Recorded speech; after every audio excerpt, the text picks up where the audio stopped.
two judgments in this case.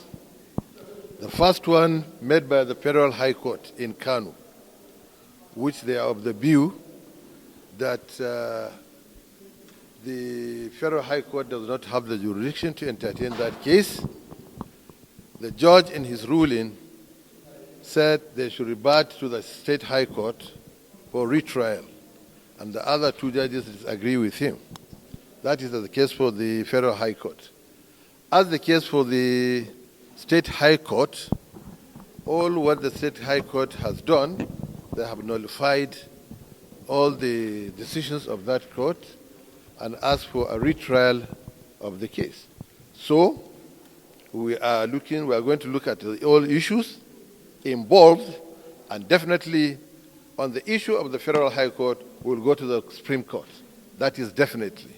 So, and that's the position of the law. That's all. Thank you.